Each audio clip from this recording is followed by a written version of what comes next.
J'espère que vous allez bien.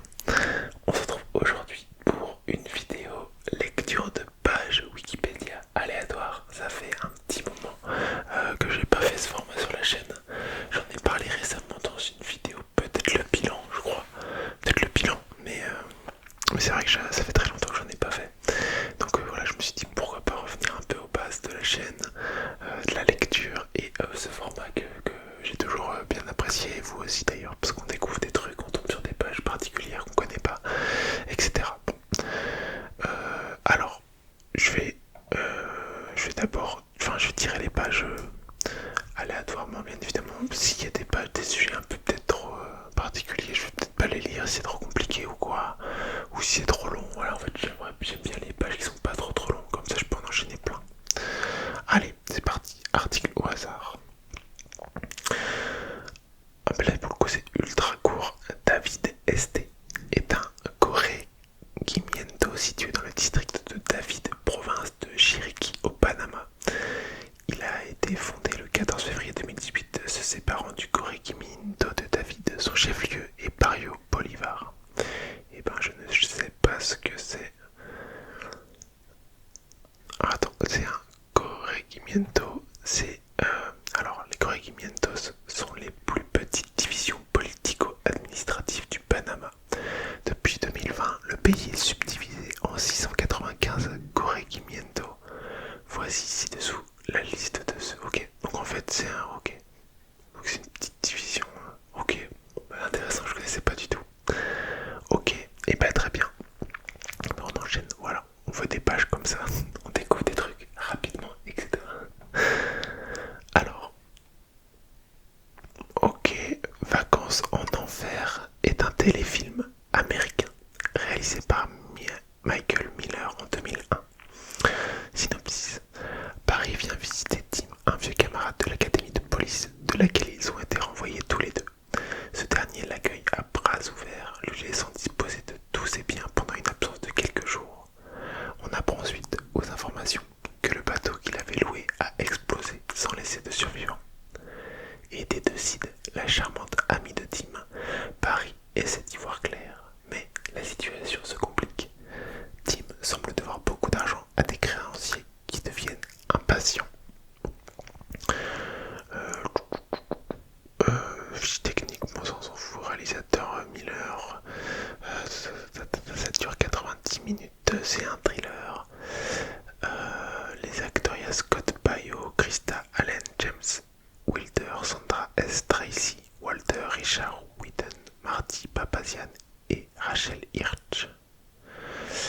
Un autre film des Vacances en Enfer a été réalisé en 2019, puis une suite en 2021 des Vacances en Enfer, Belle journée pour se venger. Un troisième film serait en cours pour conclure la trilogie. Ok, moi je ne connaissais pas. On enchaîne. Alors, ok. Alors, une chaise percée est un siège dans lequel a été ménagée une ouverture généralement circulaire afin de l'utiliser comme lieu d'aisance. Il s'agit en quelque sorte de l'association d'une chaise et d'un pot de chambre. Dans l'Antiquité, on aurait utilisé la chaise percée dans le déroulement de l'accouchement, notamment lors de la délivrance pour faciliter l'expulsion du placenta sous l'effet de la pesanteur. Tac, on va pas lire tout ça, ça a l'air. La chaise percée est traditionnellement vue comme un meuble lié à la période moderne. De nombreuses descriptions parlent de l'usage des chaises percées à la cour de Louis XIV. D'après l'historien Hans-Peter Duer, le fait d'utiliser une chaise percée en public est une marque de puissance. Il s'agissait en fait d'une forme moderne d'affirmation de sa puissance destinée à montrer à son hôte le peu de cas que l'on faisait sur lui. À la période médiévale, que ce soit en Occident ou au Moyen-Orient, la défécation publique est extrêmement mal vue. On doit se rendre dans un endroit retiré et caché et ne surtout pas être vu. L'usage de la chaise percée en public n'est donc pas un héritage de l'époque médiévale. De nombreux témoignages de la fin du Moyen-Âge ou de la Renaissance montrent qu'hommes et femmes cherchent la discrétion. Même au XVIIe siècle, période où l'utilisation publique de la chaise percée est davantage attestée, tout le monde n'adopte pas cette attitude publique. À l'époque moderne, un cabinet de chaise est pièce destinée à l'utilisation d'une chaise percée. Ok, ok. Bon, ben voilà. Tac, tac, tac. Ok, on va changer. Mathias Hakanson est né le 20 février 1993. C'est un footballeur suédois.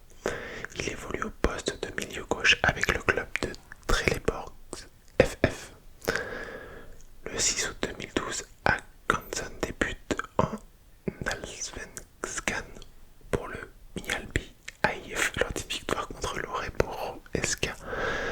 Compliqué ces clubs suédois. La prononciation. Début 2016, il rejoint Trelleborg FF. Hakanson débute avec ce club le 4 avril 2016 face à l'IFK Värnamo. Et ben c'était court.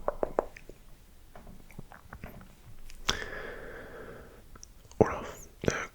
Tonius euganius est une espèce de pseudo-scorpion de la famille des Tonidae. Cette espèce est endémique de Vénétie en Italie.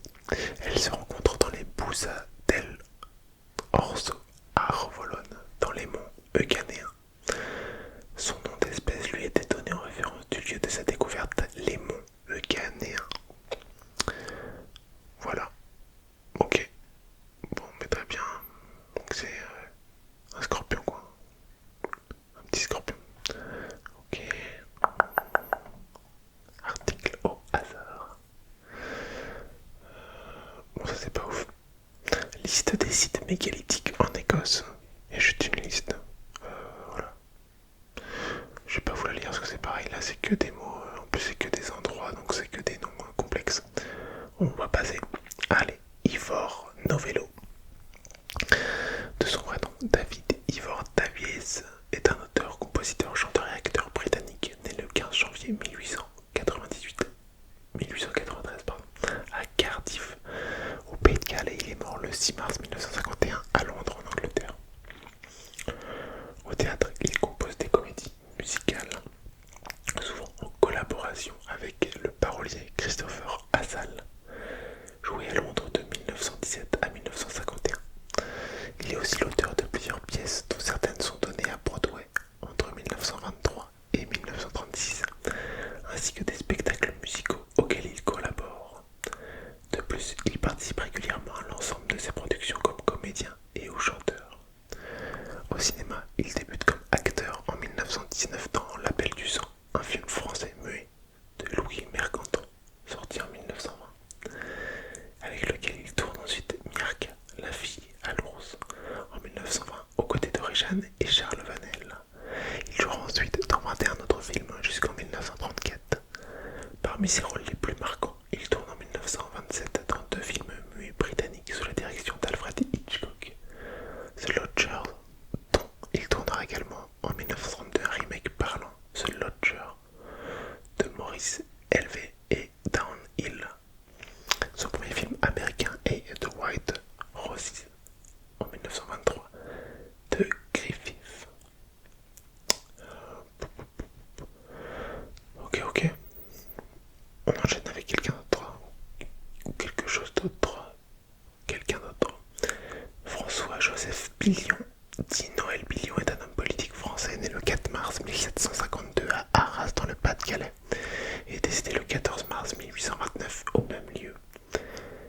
Administrateur du directoire du district d'Arras, puis administrateur et président des hospices civils, il est élu député du Pas-de-Calais au Conseil des 500 le 25 Germinal en 7. Favorable au coup d'état du 18 Brumaire, il est nommé juge au tribunal d'Arras en 1800. J'ai rien compris. C'est quoi le Conseil des 500 de l'Assemblée législative française du directoire à l'époque ça s'appelait comme ça les... Ok. Très bien. L'avenue King Edward est une artère majeure de la partie de la ville d'Ottawa en Ontario au Canada.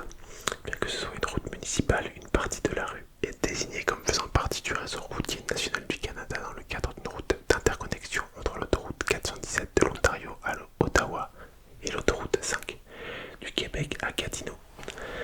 L'avenue King Edward s'étend du pont McDonald-Cartier vers le sud jusqu'au Queensway.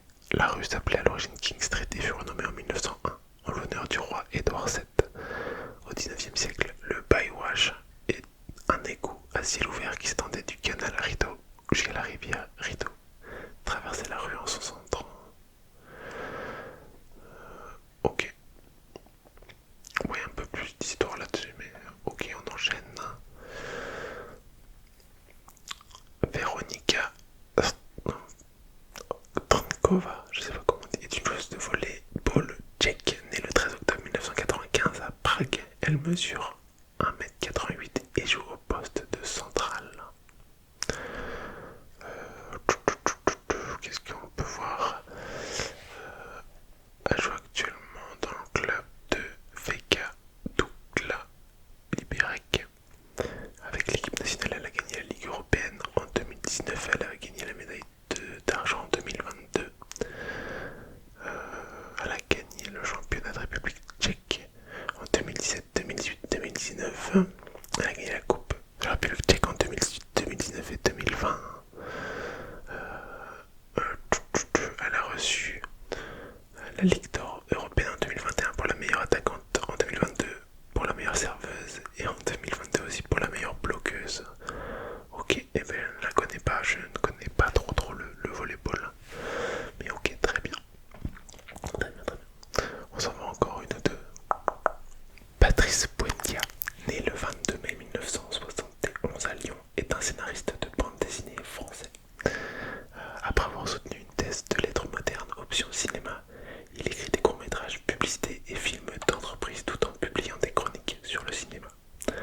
En 2003 sont publiés ses premiers albums Dr Wong, Le repère du serpent, histoire d'aventure co-scénarisée avec Philippe Chanoina et dessiné par Olivier Ferrin, ainsi que le premier volume du diptyque Spiritus et Sancti, de nouveau avec Chanoina, dont Goriakin assure le dessin.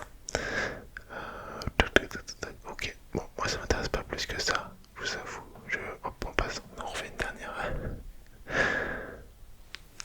Grazia Varisco, née le 5 octobre 1937 à Milan, est une artiste plasticienne et designer italienne. Étudiant à l'Académie des Beaux-Arts de Brera à Milan de 1956 à 1960, elle était l'élève d'Achille Funi. En 1960, elle a rejoint les artistes d'art cinétique Giovanni Anceschi, Davide Boriani, Gianni Colombo et Gabriele De Vecchiette et de Lopé Art Groupe T, avec qui elle a participé à des expositions telles que Arte Programmata, Nouvelle Tendance et la série Miriorama.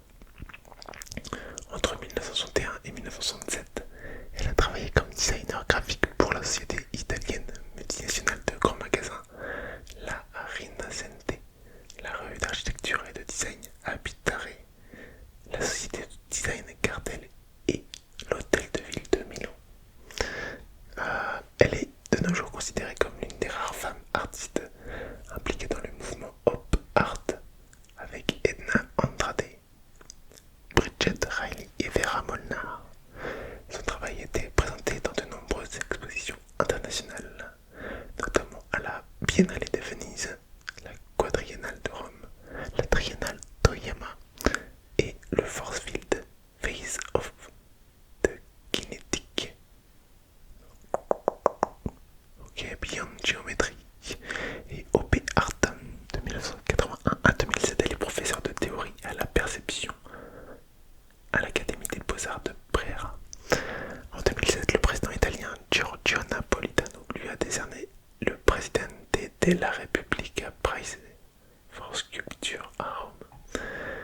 Wow, les trucs comme ça, c'est trop dur à lire. Il n'y a que des mots italiens et tout. Oh là là. Ok, bon. Je pense qu'on va s'arrêter là-dessus. J'espère que cette petite vidéo vous aura plu. Je vous mettrai le lien des pages où ici dans l'histoire